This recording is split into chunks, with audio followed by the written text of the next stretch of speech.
Rappeuse et comédienne marseillaise, Safira grandit à Vitrolles, à une vingtaine de kilomètres de Marseille. Très tôt, sa grand-mère cinéphile lui fait découvrir la littérature et le théâtre et lui donne le goût de la lecture.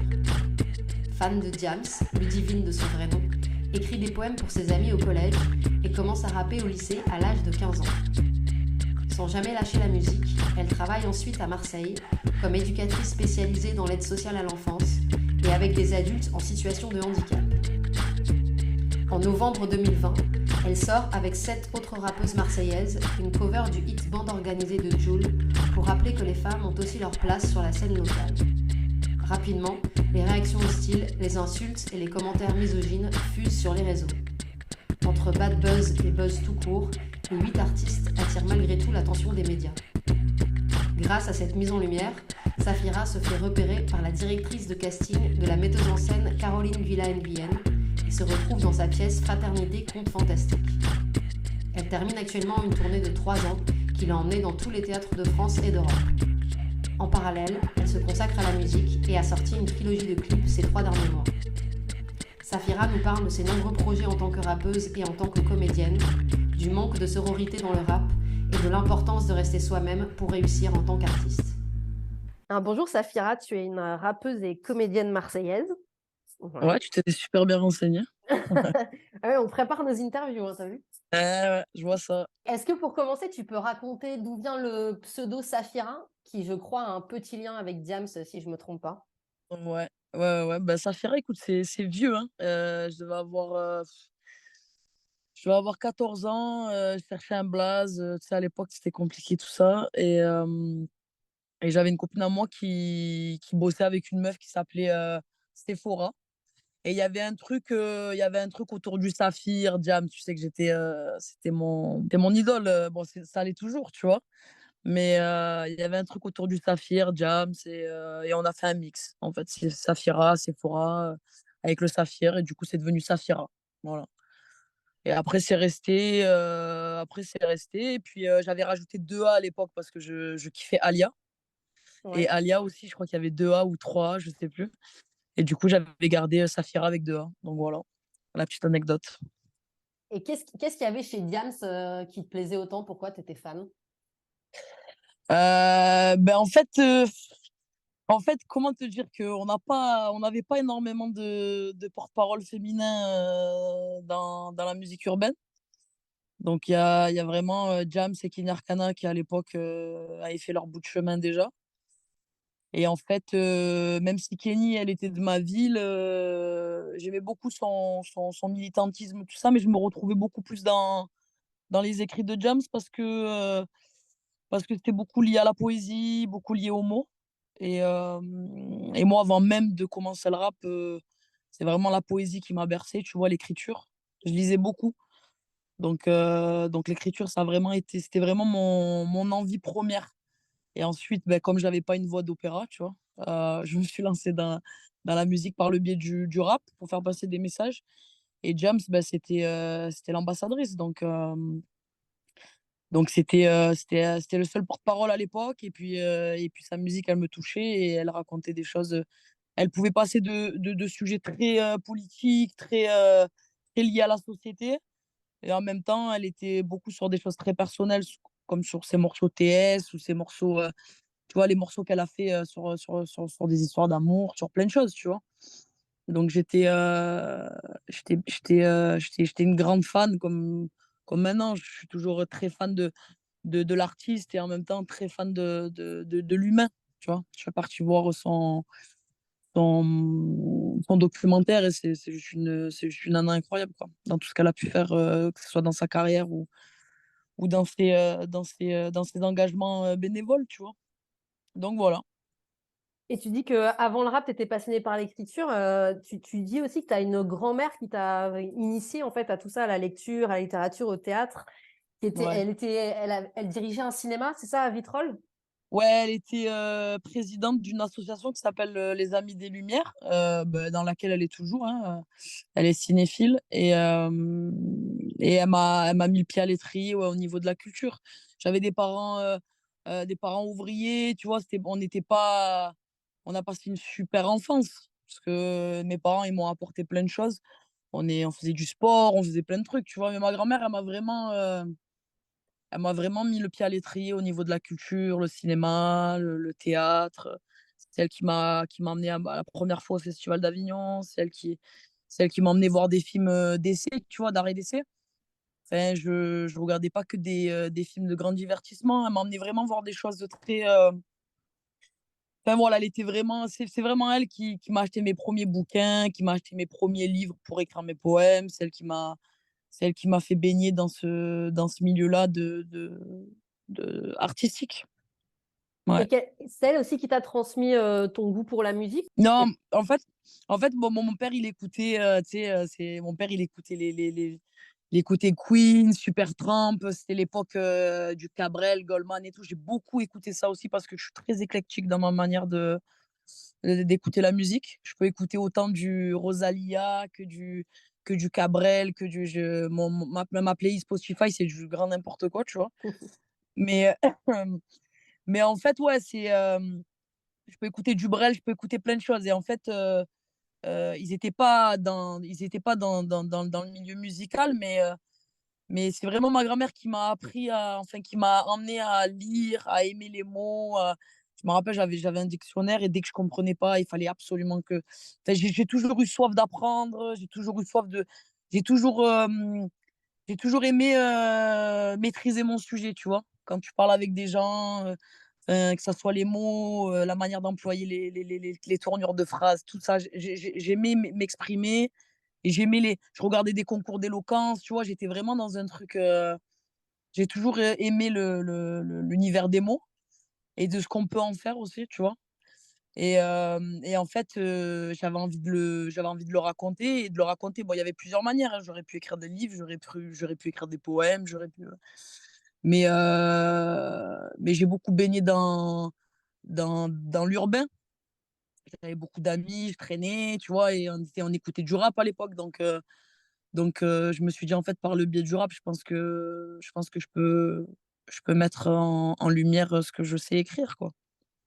quand tu Voilà. as commencé à rapper, tu étais au lycée, c'est ça? J'ai commencé à écrire des poèmes au collège et de poèmes, je me rappelle, mes copines, elles me disaient: «Ouais», pour leur mec, tu vois? Elles me disaient: «Ouais, écris-moi un poème et tout, nin nin». Donc je commençais à écrire des poèmes, ouais, au collège et j'adorais ça, en fait. Je faisais même des mini poèmes à mes potes et tout, je leur offrais des poèmes et après arrivé au fin collège, j'ai commencé à faire des freestyles, tu vois?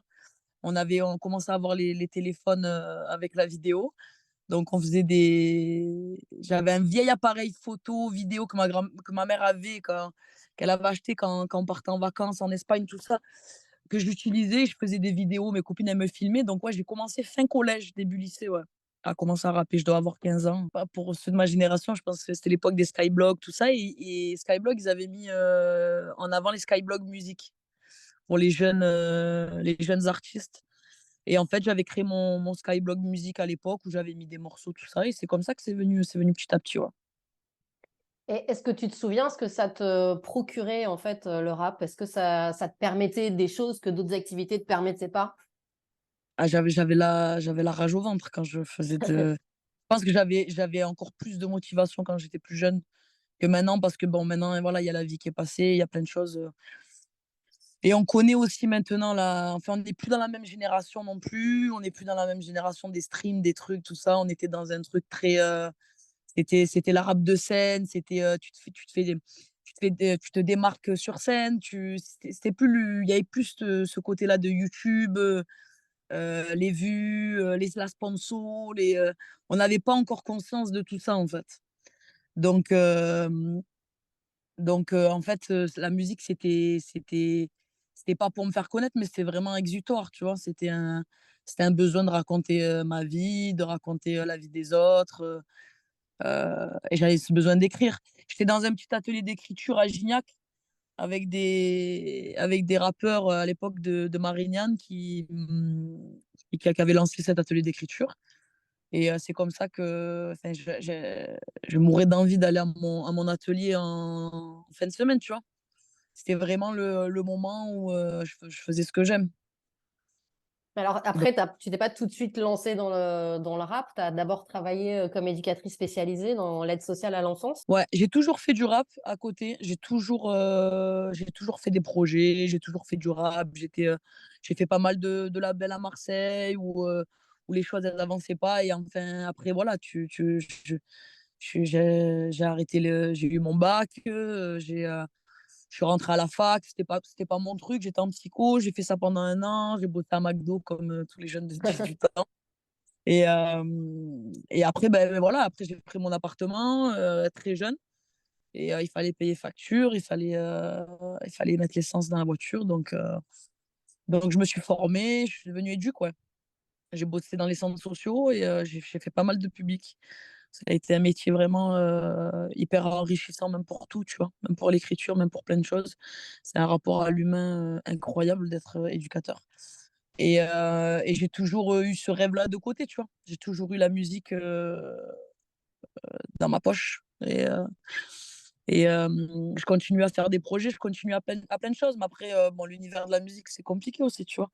Financièrement parlant, faut pouvoir avoir le budget. Et puis, c'est au fur et à mesure que j'ai compris qu'il y a des choses qui étaient plus compliquées que d'autres. Et j'ai mis des stand-by aussi, hein, tu vois, dans mon début de carrière. J'ai mis des stand-by où je me suis dit, bon, ben, c'est pas fait pour moi, j'ai pas l'argent, j'ai pas l'équipe, je me suis beaucoup remise en question et j'ai continué à bosser en tant qu'éduc. Et après, bon, ben, j'ai eu des coups de chance, en fait. Comme je dis toujours, grâce à Dieu, j'ai rencontré des gens incroyables qui m'ont permis de mettre en avant mon art et la musique. Donc voilà. Et aujourd'hui, tu fais que ça. Enfin, que la comédie et la musique. Aujourd'hui, ouais, aujourd'hui, je vis du théâtre parce que je suis comédienne. Et donc là, je suis actuellement en tournée. On est en fin de tournée. Donc, on était en tournée internationale pendant 3 ans avec une équipe incroyable. Donc, je viens de vivre une aventure folle où j'ai parcouru tous les théâtres de France et d'Europe, tu vois. Donc, on a fait vraiment les plus grands théâtres, que ce soit la Schaubühne à Berlin, à Milan, à Lisbonne, à Madrid, à Hambourg, à Liège, à Bruxelles. Enfin, on a fait pas mal, on a fait pratiquement toutes les villes de France et je vis de ça, ouais. Par contre, je vis pas actuellement de musique. Je finance ma musique, je suis autoproductrice parce que j'ai une putain d'équipe derrière moi de personnes qui bossent avec moi, que ce soit mon réal, ma photographe et ma manageuse. Mais on est en quête de production, donc c'est pour ça qu'on lâche rien ces derniers jours et que sur les réseaux sociaux, je suis hyper active. Justement, tu as sorti 3 titres ces 3 derniers mois. On va écouter le premier qui s'appelle Comme des femmes, qui est sorti en novembre.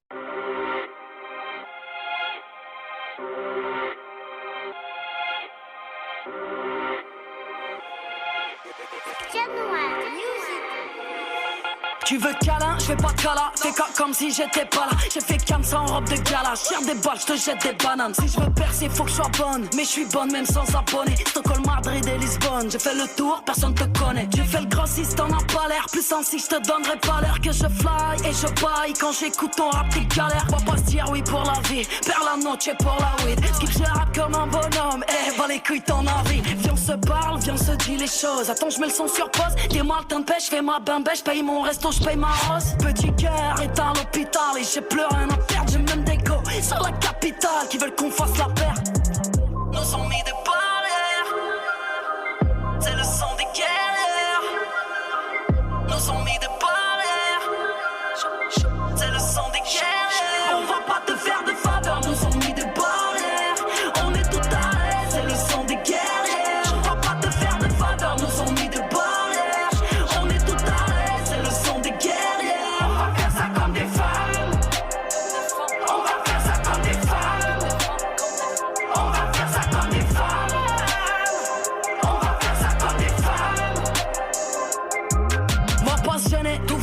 Faut enchaîner tout en CP, les faire danser, toutes mes pensées pour la concu qui a décédé. Je vais prendre la crémière, le bénéfice. La première, ouais, tu chénèves. On veut le million ou 5 millions. Comme Valérie Pécresse. Je suis de Marseille, je viens de ténèbres. Je laissé Dieu love sur tes lèvres. Pas de gloss depuis gosse. Tu la maîtresse, toi t'es l'élève. Tu croyais quoi? Que c'est ta partenaire? Si c'est le célibataire, tu croyais quoi? Qu'est-ce que tu m'as donné à part du temps à faire? Ouais, t'attends quoi? Après leur l'heure, c'est plus l'heure. J'ai des sapés ton cœur, t'es bête ou quoi? Je rappe mieux que ton cœur, me rappe mieux que ton frère. Je veux du quartier, du damier, je veux la dernière paire. À ce qui paraît, tu viens d'un cartel, tu viens de la chatte de ta mère. Nous sommes mis de barrières, c'est le son des guerrières. Nous sommes mis de barrières, c'est le son des guerrières. On va pas te faire de faveur, nous sommes mis de barrières. On est tout à l'aise, c'est le son des guerrières. On va pas te faire de faveur, nous sommes mis de barrières. On est tout à l'aise, c'est le son des guerrières. On va faire ça comme des femmes. On va faire ça comme des femmes. On va faire ça comme des femmes. On va faire ça comme des femmes.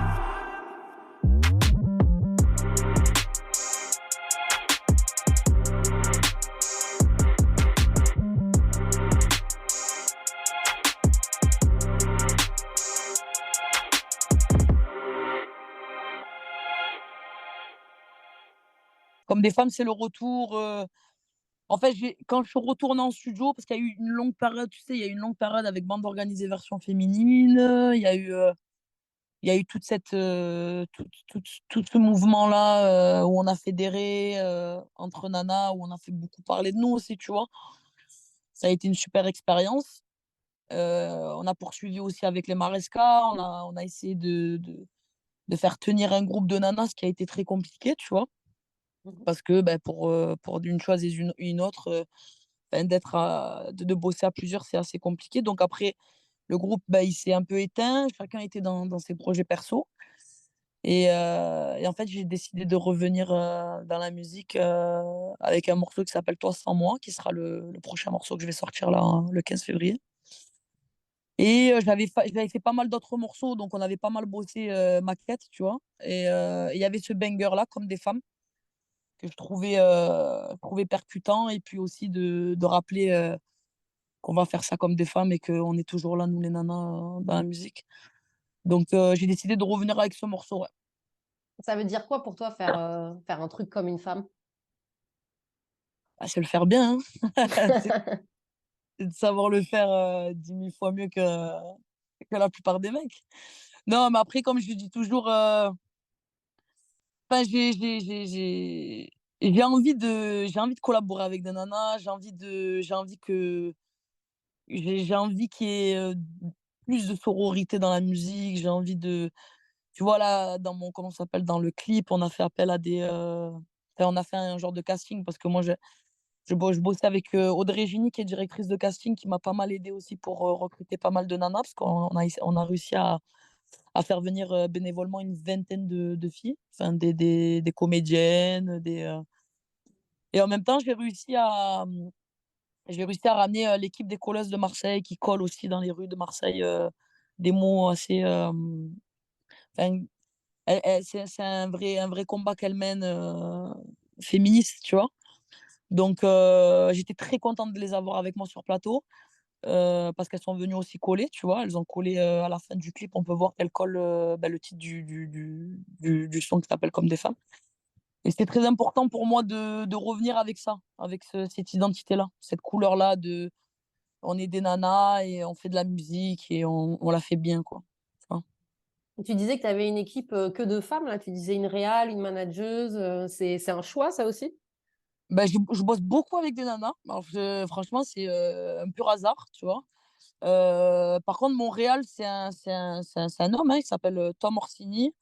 Et en fait, il bosse avec sa nana, avec sa chérie qui est photographe de plateau. Donc, en fait, ils bossent tous les deux avec moi. Donc, c'est cool qu'il y ait sa chérie avec nous parce qu'elle est photographe et que ça apporte aussi un truc en plus quand on est sur tournage.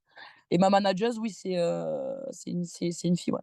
Et par contre, je bosse avec mon directeur artistique et mon ingénieur du son, c'est l'adjoint Skenawin Mourad, enfin, qui est assez connu dans le milieu musical, qui est un homme. Donc, en fait, moi, j'ai pas de problème avec ce truc-là de bosser avec des gars. Enfin, j'aime bien avoir aussi une palette tu vois, de retours. Enfin, que ça soit pas que des nanas qui jugent mon travail, mais j'aime bien aussi avoir une palette de retours. Et dans ce titre, tu parles aussi des clichés auxquels les rappeuses sont malheureusement régulièrement encore confrontées. Est-ce que toi, il y a Ouais. un cliché ou des clichés qu'on te renvoie régulièrement et qui te fatiguent peut-être plus que d'autres? Ben, comme des femmes, je dis à Skip, je rappe comme un bonhomme, bah les couilles de ton avis. C'est en gros, on les connaît déjà, vos commentaires, tu vois. Les commentaires des haters, c'est tout ce que les gens vont laisser. On les connaît déjà, en fait, donc on y est préparé. On a eu beaucoup de retours assez sexistes, machistes sur bande organisée version féminine. Là, franchement, je te dis la vérité, j'ai pas eu de mauvais retours sur les 3 morceaux que je viens de sortir et que j'ai clippés. Mmh. J'ai eu que des bons retours, même j'ai eu beaucoup de force masculine aussi. J'ai eu beaucoup d'amis dans le milieu du rap aussi qui m'ont donné beaucoup de force. Mais après, c'est vrai que bah, les clichés, on les connaît, hein. Enfin, on n'est pas surpris. Dans bande organisée, on avait des trucs style ah, elle pisse debout, elle dans le couple, c'est le bonhomme. Tu vois, on a eu beaucoup de retours comme ça. Bah, après, moi, ça me fait légèrement sourire, tu vois. Enfin, c'est pas, enfin, je suis pas une nana très susceptible déjà. Tu vois, je suis une fille j'ai quand même assez confiance en moi. Et j'ai confiance en ce que je fais, j'ai confiance en après on a toujours une part de doute, tu vois? Dans ce qu'on mène, dans la musique et tout. J'aime bien aussi avoir, des retours et me remettre en question, mais je suis quand même assez sûre de moi. Donc en fait, les retours comme ça pas constructifs sur, l'apparence, sur la manière de rapper, ça me fait de belles jambes, comme on dit à Marseille, tu vois? Mais Donc c'est vrai voilà. que quand vous avez sorti ce titre, donc Bande Organisée, qui est donc une cover évidemment du hit de Jul, Bande Organisée, c'était en 2020, c'est ça, hein? Fin Ouais, 2020? 2000 Ouais. ouais, C'est vrai que les réactions ont été super violentes. Enfin, Madame Rap, on avait fait un papier dessus justement parce que c'était ouais. vraiment hyper. Enfin, c'était Ouais, très c'était chaud, violent. hein? Ouais. Ah, ils nous ont tiré dessus, bah, ouais, c'était chaud, mais c'était évident, mais c'est ce qu'on voulait, tu vois? En fait, on a vu que Jul, il a fait une super mise en lumière. Moi, pour moi, c'est un putain d'artiste marseillais, c'est un mec qui fédère et tout, j'aime beaucoup la mentalité. Heu, Après, c'est vrai que sur la tracklist, on n'a pas vu de nana, en fait. Donc on s'est dit: «Bon», on était plein de copines, on a fait, il y a plein de nanas il y en a certaines que je connaissais pas, c'est une amie qui m'a fait rencontrer d'autres nanas et en fait, on s'est dit: ben vivons une aventure», on s'attendait pas du tout à ces retombées à la base. On s'est dit: «Bon, on va faire ça entre potes, on va kiffer» parce que c'est aussi un partage, la musique, tu vois? On était sur un truc, on s'est rencontrés, on a parlé, on s'est dit: «Bon, qu'est-ce qu'on fait? Qu'est-ce qu'on fait pas? Est-ce qu'on reprend les mêmes mélodies? Est-ce qu'on fait juste de la réécriture?» Moi, je sais que Safira, j'aurais jamais fait enfin, mon couplet que j'ai fait dans Bande Organisée, c'est vraiment un truc que j'aurais jamais fait, tu vois? Parce que c'est pas mon univers, tout ça. Mais je me suis dit: «Bon, allez, go, c'est un délire, on fédère, on est entre meufs et tout». On a mis toute notre force chacune et ça a donné ça, en fait. Et ça a été impactant parce que c'est aussi un son qui a fait des millions de vues sur YouTube et que forcément, des personnes qui le remixent, les remixes, ça a toujours été critiqué. Mais malheureusement, si on veut se faire entendre, il faut passer soit par des covers, soit par des remixes, soit par donc on a tapé un super bad buzz, tu vois? Donc on se copiait-collait dans le groupe WhatsApp, les clashs qu'on avait. On en rigolait, tu vois? Il y a certaines nanas qui ont été aussi impactées par les retours. Bon après moi je me suis pas sentie, mal, tu vois? Des commentaires, tout ça, ça me passe au-dessus. Mais je trouve qu'on a mis un coup d'impact et je trouve que même si ça a commencé par un bad buzz, ça a légèrement glissé sur un buzz et on a eu pas mal de médias qui se sont intéressés à nous. On a eu M6, on a eu La Provence, on a eu, France 3, heu,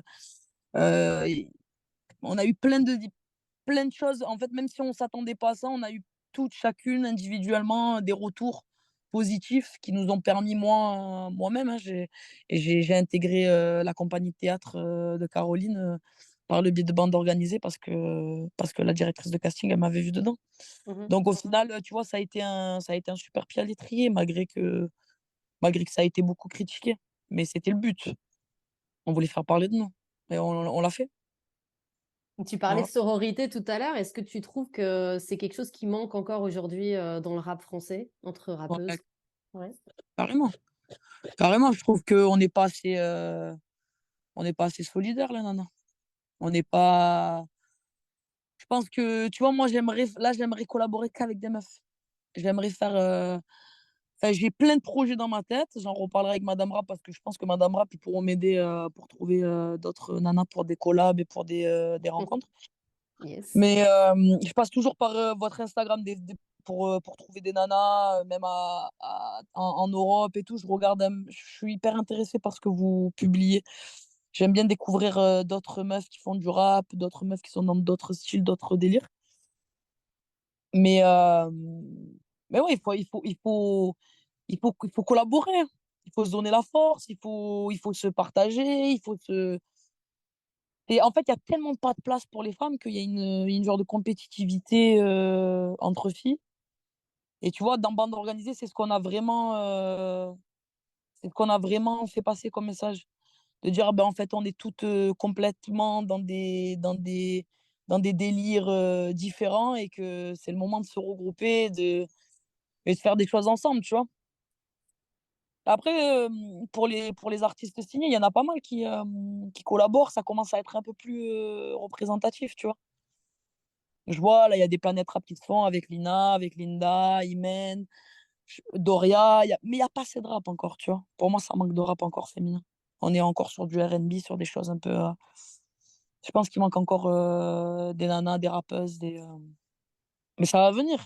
Enfin, j'espère que ça va venir, hein. Mais pourquoi c'est si lent? Parce que souvent, on entend voilà, qu'il n'y a pas de femmes dans le rap. Et voilà, enfin, sur Madame Rap, on en a recensé 37 à Marseille, 445 en France. Donc, il y en a. Plus de 3000 dans le monde. Et je pense qu'on est loin du compte. Il y a des rappeuses. Donc, pourquoi ce décalage, en fait, entre la réalité et ce qui est visible, d'après toi? Franchement, c'est une bonne question, Madame Rap. Je sais qu'on est là. Parce que tu vois, à Marseille, au final, on était combien sur Bande Organisée? On était 8.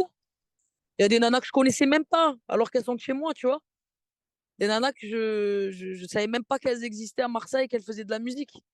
Je pense que c'est un manque de visibilité, c'est un manque de visibilité des médias, c'est un manque de visibilité sur les réseaux. Je pense que les médias, ils s'intéressent pas assez à nous. Et encore, grâce à Dieu, il y a encore des gens qui le font comme vous, comme plein d'autres.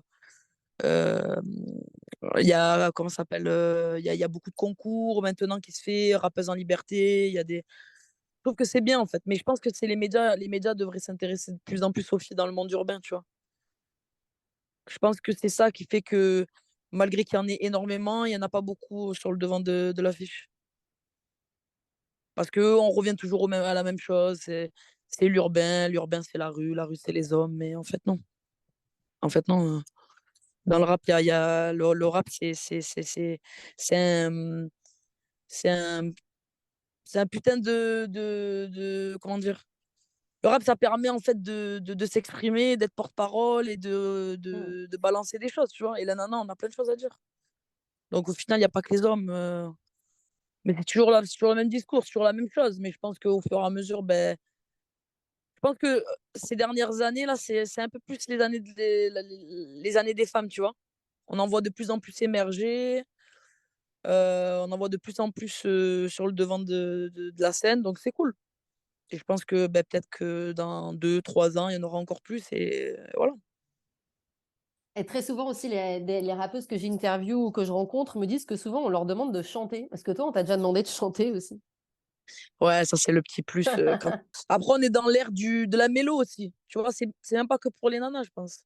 Je pense qu'on est dans l'ère de la mélo, on est dans l'ère de le rap old school, indépendant, comme j'ai connu moi à mes débuts dans la musique, tu vois. Euh, on n'est plus dans cette ère-là.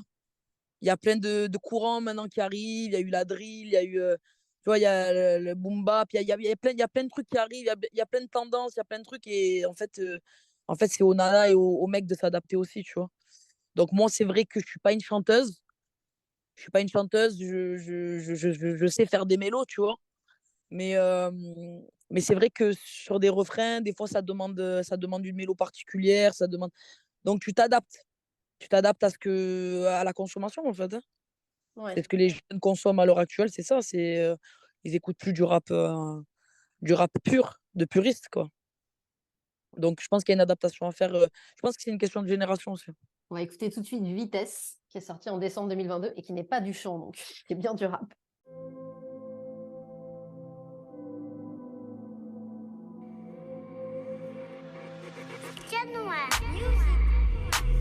Parce qu'on est seul, De pas ce qu'on espère, mais sans toi je respire mieux. J'ai rêvé d'être loin, j'ai le cœur dans les dos. Je suis pas l'amour de ta vie, je suis un détecteur de mythos. Je me suis plié en quatre, mais j'ai vu personne. Je vais pas te faire de dessin, y'a rien de personnel. Si je rappe, c'est pour des grosses sommes. Ou ça sert à rien si j'en perds le sommeil. 5 heures du mat sous les néons dans la ville. Je fais les feux de détresse pour une Red Bull à la lime. Je parle aux étoiles et à la lune. Et quand je m'adresse à lui, que je me sens si seul, je finis toujours par M-in. Bloqué sur la A7, j'ai refait le monde. Plus besoin d'amour, plus besoin de faire le monde. Mais quand nos deux corps se retrouvent, c'est le grand 8. Je sais qu'avec les hommes, bébé, tu t'ennuies.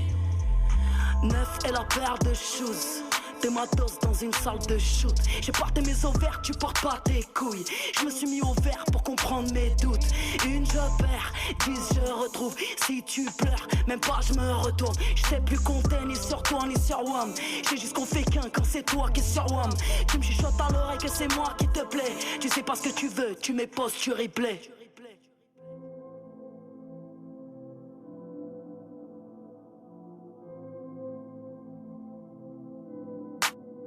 On a pris de la vitesse, j'ai perdu le contrôle. Et quand je me déteste, je veux pas que tu me consoles. On a pris de la vitesse, j'ai perdu le contrôle. Et quand je me déteste, je veux pas que tu me consoles.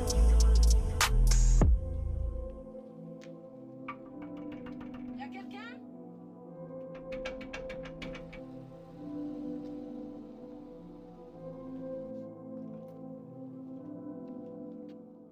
Tu peux nous dire comment tu as composé ce titre et aussi peut-être de manière générale si tu as un processus de création particulier en fait, comment tu choisis tes prods, est-ce que tu écris d'abord, ce genre de choses. Non, moi, j'écris toujours sur prod. Je m'inspire du move, de la prod. J'ai beaucoup du mal avec les gens qui écrivent. Bon, après, c'est leur manière de bosser, hein. D'écrire avant d'écouter une musique, c'est beaucoup compliqué pour moi. Moi, j'ai besoin de m'inspirer des instruments. Tu vois, il y a plein de choses. Enfin, il peut y avoir un violon, un saxo, un truc qui va venir toucher une certaine sensibilité qui va me permettre de lâcher des mots, des choses. Donc, moi, j'écris beaucoup sur prod. Ça, c'est ma manière de procéder. Et après, ben, tout dépend. Moi, je bosse beaucoup avec des prods de l'adjoint. Après, il me connaît bien, donc on est beaucoup sur. Je suis une nana que j'ai beaucoup plus de facilité à écrire des choses de tristes. Tu vois, c'est malheureux, mais. Et j'écris toujours mieux quand je suis triste. C'est comme Ok. quand j'ai vu le documentaire de. Hmm, J'ai vu le documentaire de Jams, elle dit toujours quand t'es plus écorché, t'as du mal à dire des choses, t'as du mal à être créative. C'est vrai que ça m'est arrivé d'avoir beaucoup plus d'inspiration quand je suis pas dans un bon mood, tu vois. Et en fait, ça vient tout seul. Je peux être dans ma voiture, tu vois, là, je te parle, je suis dans ma voiture, c'est la SAF mobile. Euh, je peux être n'importe où dans ma voiture, je peux être en train d'aller à un rendez-vous médical et d'un coup, j'ai 4 punchlines que je suis en train d'écouter une prod et il faut vite que je les écrive. J'écris vraiment, tu vois, même j'en parle souvent avec ma manager, elle me dit, ouais, il faut qu'on bombarde, il faut qu'on fasse. Et des fois, en fait, c'est pas le moment pour moi. C'est pas le moment parce que je peux écrire deux musiques dans une soirée et il y a des moments où pendant 2 semaines, j'ai pas d'inspi. Donc, c'est vraiment des courants d'inspiration que j'ai. Et j'ai lu quelque chose, j'ai vu un film, j'ai vu un truc, il y a des choses qui m'inspirent. Ce qu'il y a autour de moi m'inspire.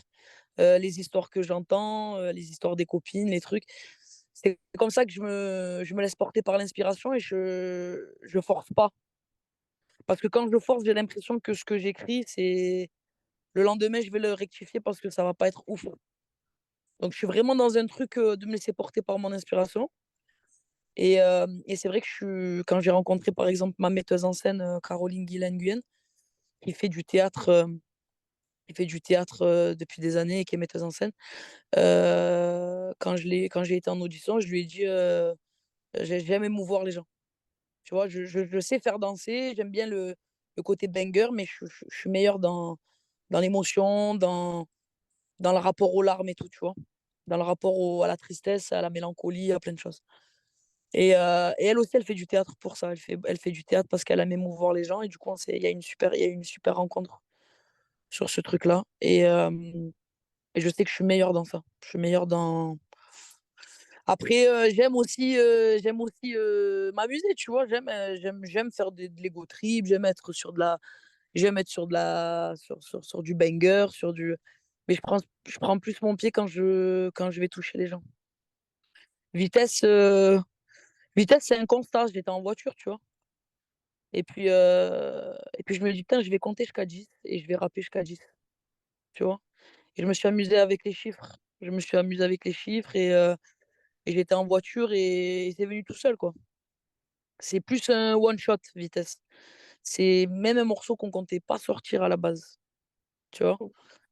C'était un freestyle, one shot sans forcément de refrain, qui va de 1 à 10 et je balance ce que j'ai sur le cœur à ce moment-là.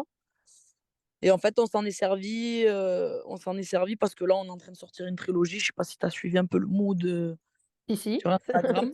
Voilà, donc on est sur, là, j'ai sorti l'acte 3 et vu que je suis, très branchée cinéma et que je suis comédienne, on s'est beaucoup retrouvés en réunion avec Montréal, où on était vraiment dans un truc de vouloir faire vraiment, un truc de cinéma, tu vois? On voulait apporter une vraie image cinématographique. Parce que je suis pas c'est pas mon délire de faire des clips, être face caméra en playback et rapper avec une voiture derrière, c'est pas mon mood, tu vois? Enfin, c'est vu, on l'a vu, tu vois? Il y en a, c'est leur délire, ils sont dans la simplicité, ça fonctionne. Moi, je suis dans un truc où j'aime raconter des histoires, j'aime filmer des choses intenses, tu vois? Même dans mon rapport à la réalisation pour mes clips, j'ai vraiment besoin de mettre ma touche et d'en parler avec Montréal et qu'on se comprenne sur les choses, tu vois? Je préfère retirer des playbacks et mettre beaucoup plus d'images, puissantes que Ouais. mettre des faces caméra en train de rapper. Donc en fait, Vitesse a été vraiment le morceau qui nous a permis de mettre le pied à l'étrier de cette trilogie qui est en cours, qui est en cours de sortie. Donc là, on a déjà sorti l'acte 3 qui est Rue des Abbesses et Toi sans moi qui sort le 15 février. Il y aura l'acte 1 aussi qui va s'appeler Polaroid, donc voilà, c'est une petite exclue. Polaroid, ça sera l'acte 1 et c'est dans l'acte 1 qu'on comprendra, l'intégralité de ces 3 morceaux et de l'histoire qu'on a voulu raconter, derrière la caméra. Oui, c'est ça, parce qu'en fait, c'est un genre de devinette, enfin, devinette, ça va peut-être un peu loin, mais de chasse au trésor où il y a des indices un peu qui sont Ouais. disséminés, ouais, dans les clips et on sait pas trop où ça nous embarque, en fait. Ouais, j'aime bien ce côté un peu mystérieux, ouais, il y a Damso aussi qui travaille comme ça. Damso, il est un peu des fois, il balance des trucs en story, tu te dis: «Ouais, c'est quoi le mood?» Tu vois? Qu'est-ce qu'il fait? Est-ce qu'il arrête? Est-ce qu'il arrête pas? C'est quoi? Tout est déjà orchestré, millimétré. J'aime bien cet univers-là. J'aime bien le truc de se dire, «Putain, le public, ils attendent quelque chose, ils savent pas, ils se posent des questions». J'aime raconter des histoires dans mes clips et c'est ça qui est ouf. Te dire: «Putain, dans le clip d'avant, il y avait ça» et dans Vitesse, en fait, il y a une rencontre à la fin du clip. Il y a une rencontre avec une nana dans une station-service. Mmh. Donc dans Rue des Abbesses, tu vois une gonzesse, qui est dans sa salle de bain, qui pète un câble, qui se lève, qui est c'est elle se lève aux aurores, elle fume sa clope, elle a pas dormi de la nuit. Elle est là en train de nettoyer sa barque dans une grange, tu vois? Et elle se retrouve en forêt en train de déterrer une boîte avec des photos où elle est seule dessus et elle est en train de péter un câble, en fait. J'avais vraiment envie de jouer aussi, tu vois? J'avais envie de jouer, j'avais envie de mettre aussi mes talents de comédienne, sur le devant, tu vois? Mmh. Dans mes images, j'avais envie de jouer, j'avais vraiment envie de jouer, j'avais pas envie de faire énormément de playback. Après, c'est vrai qu'en réunion, ma manageuse, elle voulait vraiment qu'on reste quand même dans un format clip, musique, tu vois? Donc on a fait des concessions sur, les playbacks. Mais ouais, en fait, les gens, ils se disent: «Mais qu'est-ce qui lui arrive?» C'est pourquoi elle déterre une boîte dans une forêt, avec des photos, où elle est dessus, elle est toute seule et elle pète un câble. Et au fur et à mesure, ouais, on va décortiquer l'histoire. C'est une histoire d'amour entre nanas aussi, tu vois? Donc c'est un truc aussi, je me livre aussi sur, sur ces 3 morceaux d'amour qui sont très importants pour moi parce que ça a été aussi, une période de ma vie où je les ai écrites et que c'était, très dur pour moi. Donc c'est vraiment des passages de ma vie où je me suis vraiment livrée dans ces musiques et j'avais vraiment envie d'en faire quelque chose de beau et de le raconter de manière, cinématographique, tu vois? Oui, dans Rue des Abbesses, qu'on va écouter, tout de suite après, il y a un côté aussi, très, alors je sais pas si c'est ta volonté, hein, mais qui est pour moi, est presque politique en fait aussi. Je sais pas si c'était ce qui était recherché, mais en tout cas, je pense que ça peut faire, bouger des choses. Politique dans je suis curieuse de savoir pourquoi tu l'as vu d'un côté politique? Bah, parce que je trouve que justement tu parles pas d'une histoire d'amour avec une femme, de manière militante, mais tu en parles plus que de manière émotionnelle, en fait. C'est pas que on sent que c'est aussi universel, en fait. Je trouve qu'il y a quelque chose d'universel, voilà. Ben en fait, je suis dans un truc où, on parle d'amour, en fait, tu vois? On se parle d'amour et on n'a pas besoin de revendiquer quoi que ce soit. On est dans un truc de c'est 2 personnes qui s'aiment, en fait, et en fait, il y a une nana qui pleure pour son mec ou une nana qui pleure pour sa meuf ou un mec qui pleure pour son mec, c'est la même douleur. C'est une douleur universelle, c'est les mêmes questionnements, c'est les mêmes doutes, l'emprise est la même, la souffrance est la même. Donc en fait, une nana qui pleure pour son mec, elle peut se retrouver aussi dans Rue des Abbesses. Comme une nana lesbienne qui a perdu sa meuf aussi, pareil. Donc je suis pas dans un truc de: «Eh oh, coucou, je suis lesbienne, essayez d'accepter ça dans ma musique». Non, c'est on s'aime et je vous raconte mon histoire. Je vous raconte ce qui s'est passé dans ma vie. Je vous raconte un truc qui est commun à tous les êtres humains dans ce monde, c'est, l'amour. Donc ouais, on raconte cette histoire de manière, c'est très intime, mais en même temps c'est très ouvert à c'est très collectif en même temps, tu vois?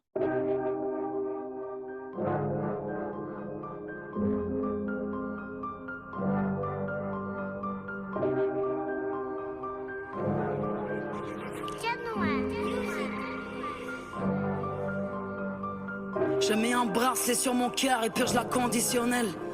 Le match est terminé, plus le temps pour du temps additionnel. J'ai révisé mes classiques, je cours après ton ombre, enfiler mes asiques. J'ai mal quand t'es là et quand t'es pas là, plus rien n'est magique. J'aime l'amour, le vrai, je t'aime de toutes les façons, avec la passion. Je t'aime avec mon cœur de femme, je t'aimerai jamais avec celui d'un garçon.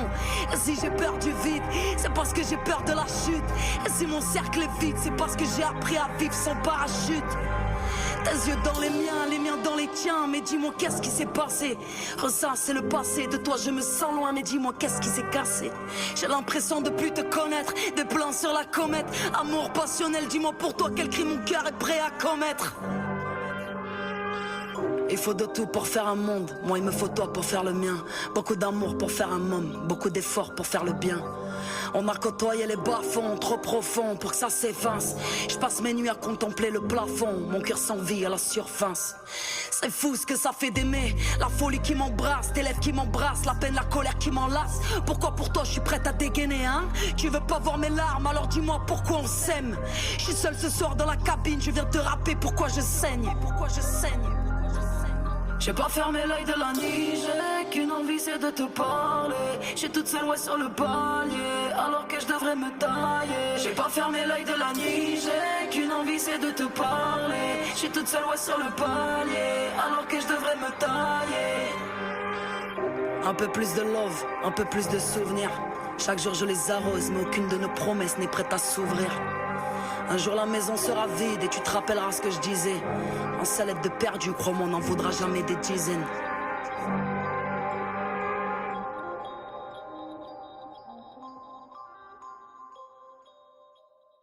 Je trouve intéressant, c'est que comme on est dans une époque quand même qui est très sur les étiquettes et sur les labels et qui aime bien marketer aussi ces orientations sexuelles ou tous ces termes-là, Ouais. je trouve que là, du coup, on est sur un autre registre. C'est pour ça, je pense que ça peut peut-être aussi parler à des jeunes, notamment, parce qu'il n'y a pas beaucoup de représentantes dans le rap et Non. ni de lesbiennes, ni de rappeuses. Donc, je trouve ça intéressant comme proposition, en tout cas. En fait, le truc, c'est que j'ai mûri, j'ai grandi, je me suis acceptée aussi comme je suis en tant que femme Et je me voyais pas du tout écrire des musiques d'amour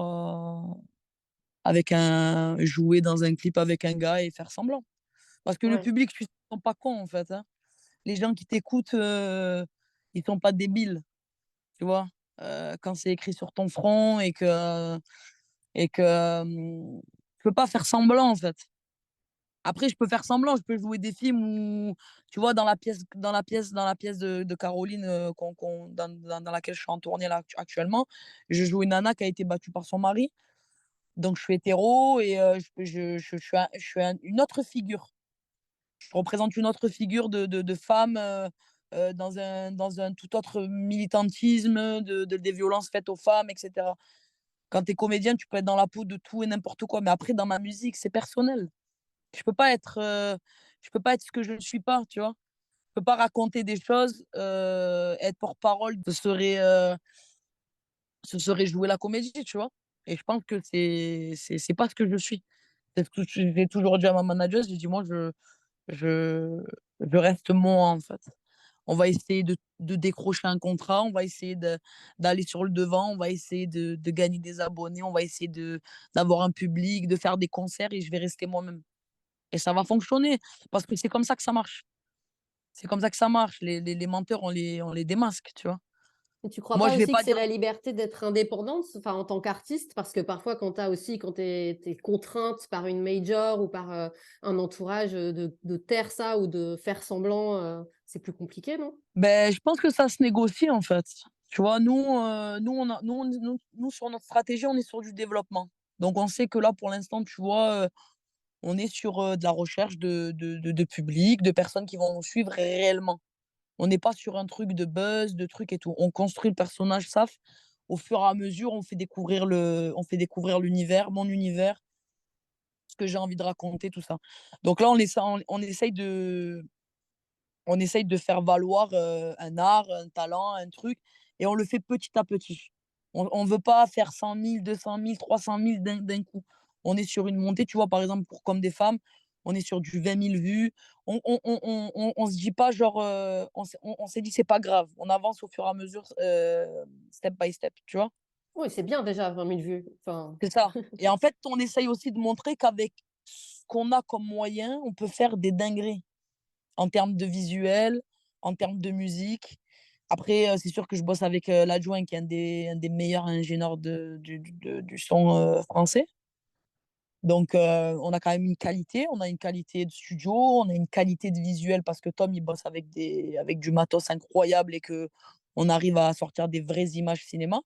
Donc, on essaye de montrer en fait que avec nos moyens, on peut pondre ça. Maintenant, on est à la recherche de maisons de production, bien sûr, parce qu'on ne pourra jamais s'établir sans moyens financiers derrière. Ça, c'est le but, tu vois, c'est le Graal. Mais on va y arriver parce que c'est obligé qu'on y arrive. C'est pas pour rien qu'on fait tout ça, tu vois. Donc, enfin, je me le souhaite, tu vois. Je me le souhaite vraiment qu'en 2023, on arrive à choper un. Et je pense qu'il y a un public pour tout le monde. Et je pense qu'il y a une jeunesse, comme tu disais, il y a des personnes qui vont se reconnaître j'écris et dans mon histoire et dans ce que je suis. Donc, je pense qu'il y a un public pour tout le monde et je pense qu'il y a certains publics qui ne sont pas assez représentés non plus, qui ont besoin de se voir et de s'entendre aussi. Donc ça, elle restera toujours la même jusqu'à la fin, hein. alors, on va parler un tout petit peu maintenant de ton métier de comédienne aussi, parce que comme tu l'as dit depuis le début, c'est quelque chose ça occupe une grosse partie de ton temps, ça a occupé une grosse partie de ton temps ces dernières années, et c'est ce qui te fait vivre aujourd'hui. Ouais, Donc là, tu as fini une tournée avec Caroline Nguyen sur la pièce ouais, Fraternité, c'est ouais. ça? Avec Ben, aussi la rappeuse Nani du c'est ça 93. que t'as eu en interview, non? Oui, oui, tout à fait. Ah, c'est mon petit bébé, ça. Qu'on C'est ma suit aussi sœur. de près, tout à fait. C'est ma sœur, ça. En fait, Fraternité contre Fantastique, la pièce de Caro, c'est une grande histoire d'amour. Et j'ai eu de la chance de tomber que sur des personnes avec qui j'ai travaillé qui sont incroyables. Que ce soit Caroline Nguyen ou que ce soit Afterzi ou je suis tombée sur des nanas, j'ai besoin de ça, tu vois, dans ce milieu. Et j'ai toujours ça, ma manageuse, parce que je suis très proche de ma manageuse aussi. C'est une amie au-delà d'être ma manager, c'est une amie. J'ai besoin de travailler en sécurité. J'aime être safe dans mes relations. Je sais qu'on est dans un truc très business, il y a pas de place, aux sentiments, mais moi, j'ai ce besoin-là et je l'aurai toujours. J'ai besoin que ça soit sincère, j'ai besoin qu'on travaille ensemble et qu'il y ait un rapport aussi, amical. Comme dans mes collaborations, tu vois? Je ferai jamais de collaboration avec des gens que je peux pas me voir juste parce que, je dois les faire. J'ai besoin vraiment d'avoir ce rapport-là, à l'intimité, tu vois? À on se comprend, on travaille ensemble et on s'apprécie vraiment. Et avec Caro, c'est vrai que la tournée se termine là. Ça fait 2 ans qu'on est en tournée avec, 13 comédiens au plateau. On a vécu des choses incroyables. On a parcouru j'ai calculé là, je crois que je suis à 2 semaines et demie de transport depuis le début. J'ai fait des villes, je pense que je ne serais jamais allée dans ma vie. Je suis allée dans des endroits incroyables, des théâtres, spectaculaires et avec une équipe ouf.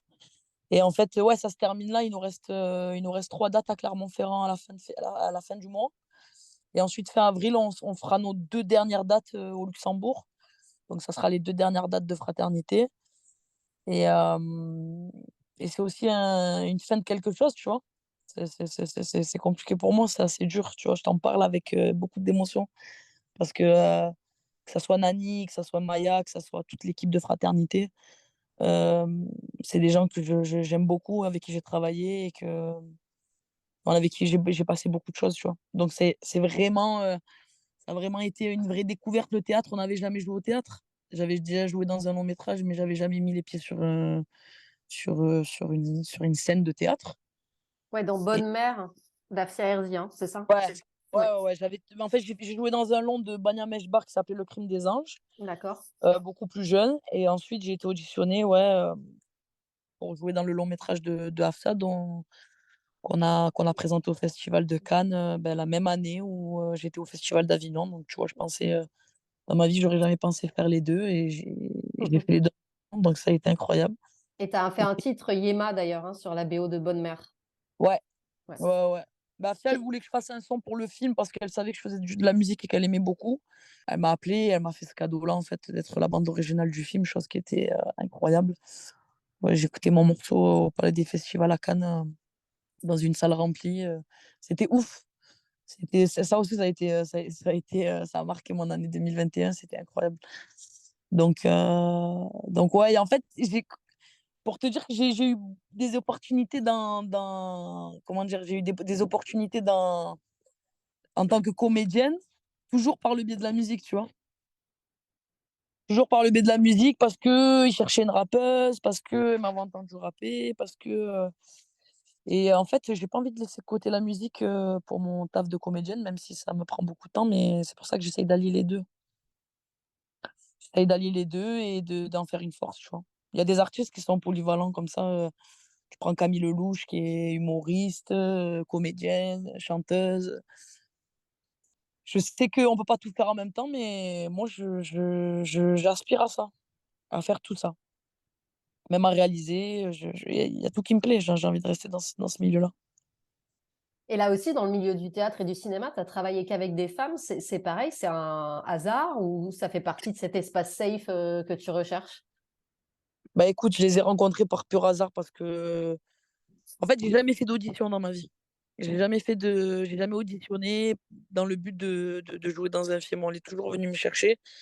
OK. Donc c'est vrai que j'ai cette truc de confort et de chance parce que, on est peut-être 2 de personnes à être tombées sur des metteurs en scène ou je sais qu'il y a des collègues à moi qui à monter à Paris, aller faire des auditions et tout. J'ai eu cette chance de faire ces rencontres-là et par le plus grand des hasards, ça a été des femmes. C'est des femmes que j'ai, appréciées, que j'ai appris à enfin qui font partie de mon cercle, d'amis, tu vois? À l'heure actuelle et c'est pas une envie parce que là, j'ai de nouveaux projets de long métrage avec, un réalisateur, un homme et je bosse aussi sur le prochain long métrage de Afsa Herzi Safia, elle va mettre en adaptation La Petite Dernière de Fatima Das, qui est une autrice qui a écrit La Petite Dernière. Donc, je suis sur ce projet-là aussi.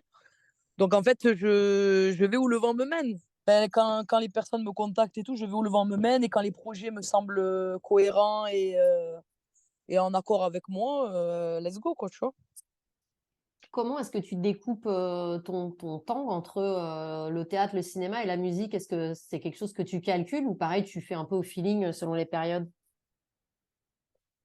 Ben, le théâtre, ça m'a pris beaucoup de temps l'année dernière parce qu'on était, tu vois, on a joué pendant 1 mois et demi à l'Odéon à Paris.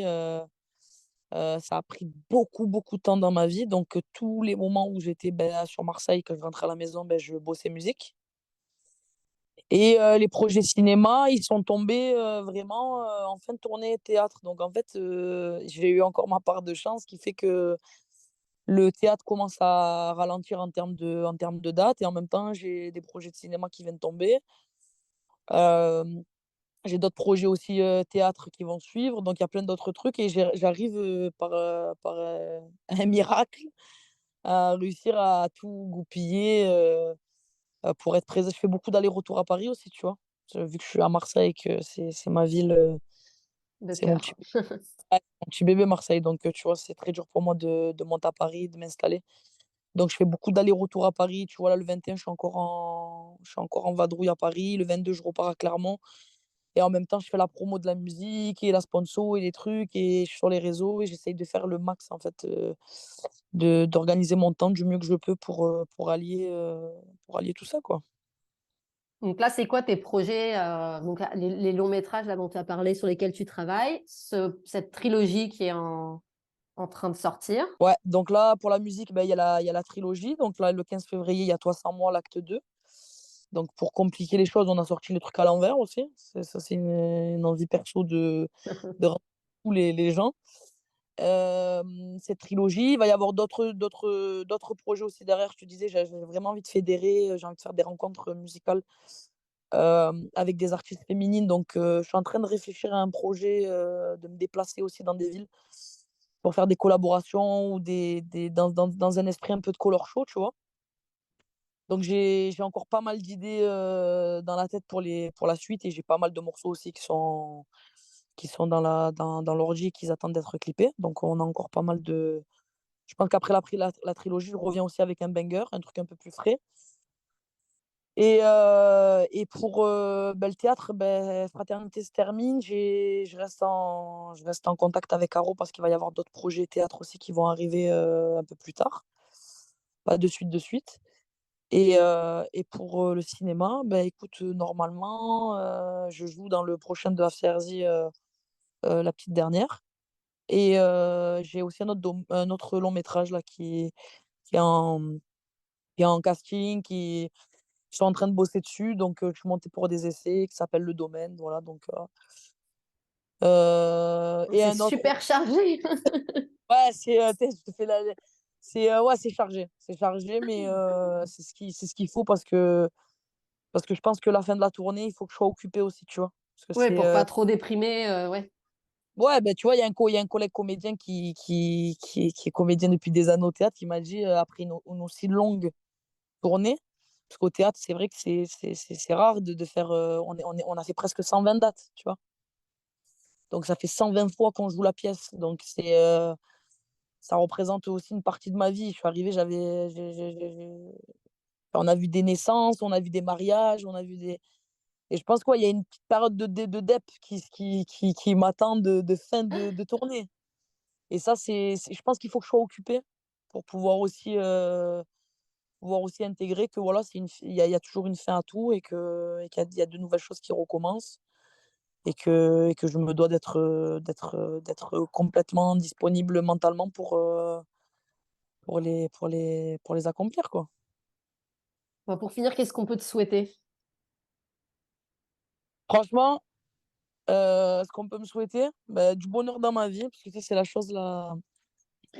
Tu sais, moi, j'ai toujours dit, les strass, les paillettes, c'est une envie pour chaque artiste, je pense, mais le plus important pour moi, c'est ma famille, C'est les choses, tu sais, c'est les choses sur lesquelles on s'attarde pas souvent. La famille, les liens, mon couple, plein de choses, des petits trucs qui font que des fois on s'attarde pas sur ça et on a toujours envie de réussir, réussir, réussir, réussir. Moi, c'est ma réussite, c'est ça, tu vois? C'est Marseille, ma famille, mon couple. Les choses vraiment qui sont importantes pour moi, c'est ça. Quand j'ai ça, si j'ai ça, tout va bien. Tout peut baigner pour moi en 2023. Et après, bien évidemment, si vous pouvez me souhaiter la réussite dans la musique et dans mes futurs projets, je prends vos prières, hein. Je les prends de bon cœur. Et j'espère qu'on va réussir, j'espère. C'est bien parti en tout cas. Je pense qu'il y a pas de, comme elle me dit ma manageuse, il y a que le travail qui paye. Donc, le travail, le travail, le travail et être là sur les réseaux. Mais c'est ça, il y a pas de secret. En fait, vraiment, si je peux faire un message pour toutes les personnes qui ont envie de se lancer dans la musique et qui hésitent encore, il faut qu'ils sachent qu'il y a beaucoup de travail derrière. Que réaliser un clip, ça prend pas 5 minutes et que c'est beaucoup d'investissement. C'est beaucoup d'investissement financier, beaucoup d'investissement sur sa vie personnelle, sur, le temps qu'on prend. Et il faut le prendre en compte ça et si vraiment on a envie d'aller au bout, il faut tout donner, il faut rien lâcher, quoi. Il faut rien lâcher, il faut mettre toutes ses chances de son côté et il faut bosser. Voilà, donc pour tous les jeunes qui se lancent dans la musique, si j'avais un message à leur faire passer, c'est ça. Et puis de pas écouter les gens qui vont leur dire: «Ouais, mais ça, mais ouais, mais tu trop ci, tu trop ça, tu trop ronde, tu trop différente, tu trop, ça va pas fonctionner, tu une meuf, tu une ci, tu une là». Faut pas écouter les gens, il y a de la place pour tout le monde, il y a un public pour tout le monde et je pense que c'est ça qui fait la force des artistes, en fait.